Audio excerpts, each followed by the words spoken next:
My name is John Anthony White. My mother was born in actually Spotsylvania, but before she was a year old, her father built a house 3 blocks away, almost 5 blocks away, and that was the city of Fredericksburg. Today, it's all where she was born and where she grew up, city of Fredericksburg. My dad was born about 3 miles from here on the Rappahannock River in a log cabin in Stafford County. My mother and father got married approximately in 1937, 36, and my mother and father moved to Stafford County. They built a home on what is now Caisson Road, at 568 Caisson Road, and that's where we grew up. My father was originally a farmer. Then he went then he got a job in a factory. It was called the FMC plant here that made cellophane paper and things like that. He worked there until he was drafted into the military in 1944.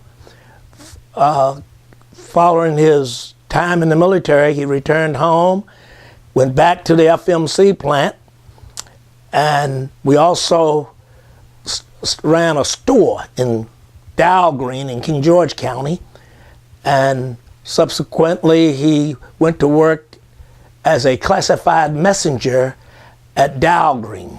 Yes, originally, when we were real small, Mama was a full-time housewife, but then she worked in the store, and then she worked at, it's called, what's the Washington place? Kenmore. In Fredericksburg up on Washington Avenue as a maid. She made gingerbread. I used to go up there and get some of it. Oh yeah, she worked at Mary Washington College also for the president of the college at Brompton. President Gilbert Simpson. Yeah, President Gilbert Simpson. There are 5 of us. And where are you in the birth order? I'm in the middle, so I can walk up the ladder or down the ladder, except when it comes to my sister. She's been boss since the day I was born, and she still thinks she is. Can you tell me a little bit about growing up in Stafford, what it was like for you?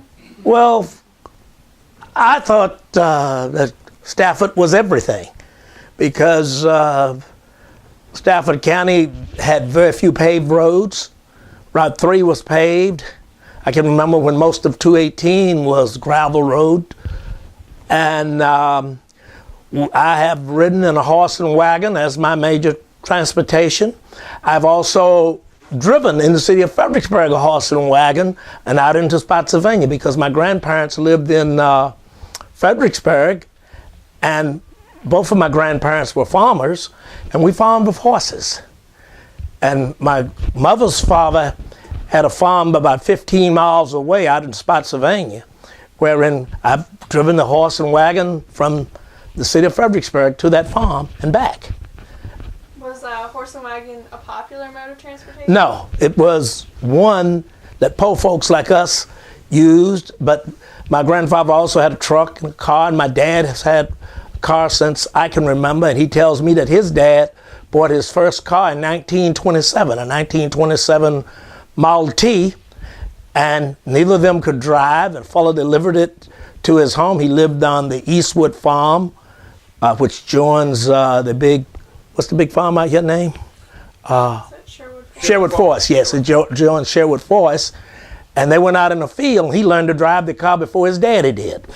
And so he did more driving, and he would drive them around, but his daddy learned to drive it, and they went all around. That was 1927.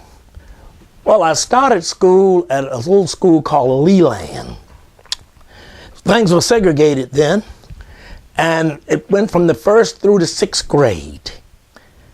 We had one teacher, and the older students kind of taught and cared for and kept the younger students in line. And I didn't like that, because my sister was a very smart young lady. She was in she was in the 4th grade when I started in the 1st grade. And so oftentimes she would be back with the 1st grade. And if I got out of line, it got home before I got there. And not only did I get whipped in school, but we had corporal punishment in school. But it'll happen at home. I enjoyed school. I had a lot of fun in school. We didn't have indoor plumbing or running water. We had outhouses, and we didn't have hot lunches. We had to pack lunch every day. I can tell you a little story about lunch.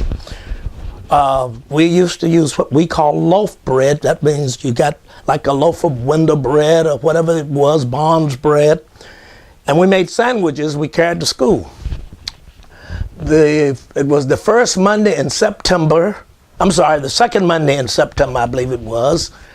And my dad had forgotten to get bread because we have meetings at our church, which was Bethlehem, all day on, we had homecoming and rally and all that stuff. So we would go to church in the morning, like around 7, 8 o'clock, and we didn't leave until like 5, 6 o'clock in the evening, and the stores closed up early.